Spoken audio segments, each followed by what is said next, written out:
Hi అండి. ఇప్పుడు మన పార్ట్ 1 వీడియో చూద్దాం. ఇప్పుడు పార్ట్ 2. పార్ట్ 2లో నల్లగుడ్డు సమస్యలు అసలు ఏ ఉంటుంది.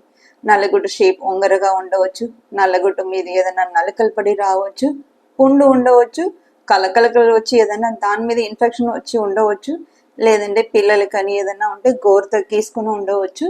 ఇంకా నల్లగుడ్డు డాన్సింగ్ ఆఫ్ ద ఐ అంటారు. అంటే పుట్టుతనే మీన్స్ వాళ్ళ డిఎన్ఏ అంటే మేనరికం ఇలా పెళ్లి చేసుకున్నప్పుడు దానివల్ల వచ్చిన ప్రాబ్లం నిస్టాగ్మస్ అంటాం మా భాషలో. అలా కూడా ఉండవచ్చు. సో మనం ముందు నల్లగుడ్డును చూసినప్పుడు ఇది చెక్ చేసుకుందాం. దీని ముందు ఏంటి కంజంటైవా అని ఉంటుంది, అంటే తెల్లగుడ్డు ముందు ఏదైనా ప్రాబ్లం ఉందా, అంటే మీకు విటమిన్స్ డిఫిషియన్సీ వల్ల ఏదైనా ప్రాబ్లం వస్తుందా, అలర్జీకి వస్తుందా అని కూడా చెక్ చేసుకుంటాం. దానిపైన ఏంటి ఐలిడ్, అబ్బర్ ఐలిడ్, లోయర్ ఐలిడ్. ఇది ఏంటి కంటికి షట్టర్ లాగా పనిచేస్తుంది. మీకు ఏదైనా నలక వచ్చి కంటి దగ్గర పడుతుంది అనుకున్నప్పుడు మీరు థింక్ అండ్ బ్లింక్ నిమిషంలో మీరు కళ్ళు మూసుకోగలుగుతారు. సో 99% మీ కంటి మీద ఏదైనా పడకుండా చూసుకోవటానికి ఈ ఐలిడ్ అనేది మీకు ఒక షట్టర్ లాగా పనిచేస్తుంది. సో మీకు ఏదైనా కంటి దగ్గర రాగానే ఆటోమేటిక్గా కళ్ళు మూసుకుంటారు. లేదు దాని మించి జరిగిందంటే దాన్ని బట్టి యాక్సిడెంట్ రిస్క్ కింద కన్సిడర్ చేసుకుంటాం. ఈ నల్లగుడ్డు ఇక్కడ అయిపోయిన తర్వాత వెనకాల ఉన్నది కంటిపాపం, అంటే పీపుల్ అంటాం మా భాషలో.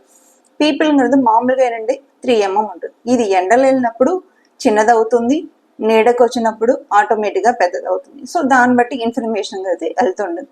దాని వెనకాల ఉన్నది లెన్స్, శుక్లం.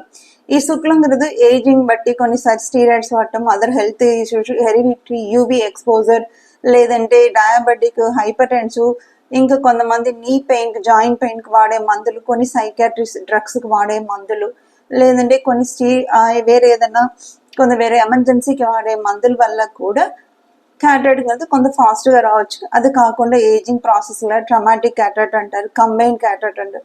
అలా రకరకాలుగా క్యాటరాక్ట్లో కూడా ట్రీట్మెంట్ డిఫరెంట్గా ఉంటుంది. వచ్చే ఏ జబ్బు అయినా సరే, జబ్బుకు ఏజ్ని బట్టి తెలియదు, ఎవరికి రావాలని తెలియదు, ఎంత ఫిట్గా ఉన్నారో కూడా జబ్బుకు తెలియదు.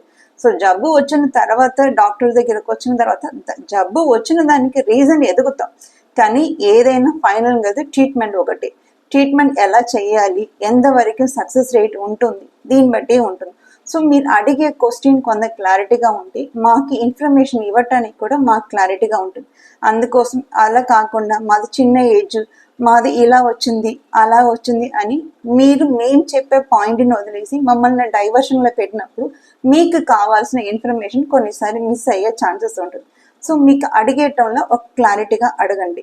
సో మెడికల్ ప్రొఫెషనల్ వాళ్ళు మాట్లాడినప్పుడు ఒక 5 minutes మీరు విని మీకు ఏదైనా తేడా అనిపిస్తే, లేదంటే మీకు ఏదైనా డౌట్ వస్తే ఒక పేపర్ మీద రాసుకోండి. మీకు ఏ రకంగా డౌట్ పడుతున్నారు, ఏ పాయింట్లో మీరు కాంప్రమైజ్ అవ్వలేకపోతున్నారు, ఏ పాయింట్లో మీకు ఇంకా క్లారిటీ కావాలి అని అనుకుని నెక్స్ట్ వాళ్ళ దగ్గరికి వెళ్ళినప్పుడు ఈ పాయింట్ వరకు మీరు రేస్ చేస్తే వాళ్ళు క్లారిటీగా ఇన్ఫర్మేషన్ ఇవ్వగలుగుతారు.